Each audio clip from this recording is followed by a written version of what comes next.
នៅថ្ងៃទី28ខែមិថុនាឆ្នាំ2025មានបាតកម្មទ្រង់ទ្រាយធំមួយបានកើតឡើងនៅទីក្រុងបាងកកប្រទេសថៃដែលមានអ្នកចូលរួមរាប់ពាន់នាក់បានប្រមូលផ្តុំគ្នាបាតកម្មនេះមានគោលបំណងទាមទារឲ្យនាយករដ្ឋមន្ត្រីថៃបច្ចុប្បន្នលោកស្រីពេតុងថាមស៊ីនវត្រាចុះចេញពីតំណែងមូលហេតុសំខាន់នៃបាតកម្មគឺមានដូចខាងក្រោមការបែកធ្លាយសម្លេងសន្ទនាមូលហេតុចម្បងដែលនាំឲ្យមានការតវ៉ានេះគឺបែកធ្លាយសម្លេងសន្ទនាតាមទូរស័ព្ទរវាងលោកស្រីពេតុងថាមជាមួយសម្ដេចតេជោហ៊ុនសែនប្រធានព្រឹទ្ធសភាកម្ពុជានៅក្នុងសន្ទនានោះលោកស្រីបានត្រូវគេរាយការណ៍ថាដូចជារិះគន់មេបញ្ជាការជាន់ខ្ពស់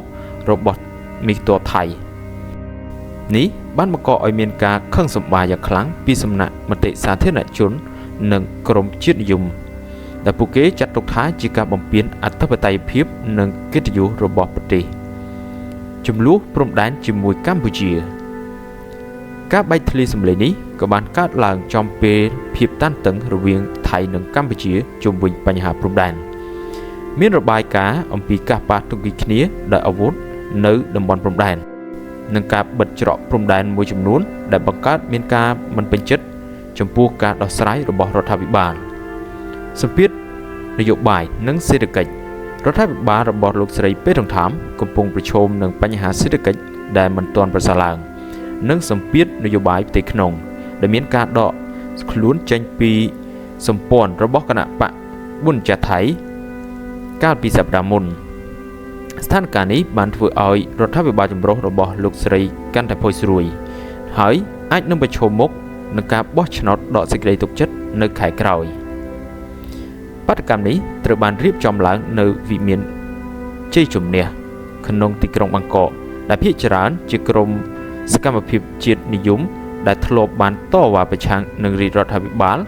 ដែលគ្រប់គ្រងដោយគ្រួសារស៊ីនវត្រាក្នុងរយៈពេលជាង2ទសវត្សរ៍កន្លងមកនេះបាតកម្មនេះត្រូវបានគេចាត់ទុកថាជាសកម្មភាពតវ៉ាប្រឆាំងរដ្ឋាភិបាលដ៏ធំបំផុតមួយចាប់តាំងពីគណៈបកភឿថៃរបស់លោកស្រីពេតុងថាមឡើងកាន់អំណាចនៅឆ្នាំ2023អាជ្ញាធរប៉ូលីសបានត្រៀមកម្លាំងប្រមាណ1200នាក់ដើម្បីរក្សាសន្តិសុខនិងសណ្ដាប់ធ្នាប់លោកស្រីពេតុងថាមបានថ្លែងថាលោកស្រីមិនមានការព្រួយបារម្ភចំពោះបាតកម្មនោះទេហើយបានណែនាំឲ្យអាជ្ញាធរធានាថាការប្រមូលផ្តុំប្រព្រឹត្តទៅដោយសន្តិភាពបាតកម្មនេះបានបង្ហាញពីភាពតានតឹងផ្នែកនយោបាយនិងការមិនពេញចិត្តរបស់សាធារណជនចំពោះរដ្ឋាភិបាលថៃបច្ចុប្បន្នហើយវានឹងអាចជះឥទ្ធិពលយ៉ាងខ្លាំងដល់ស្ថិរភាពនយោបាយរបស់ប្រទេសថៃទៅមុខទៀត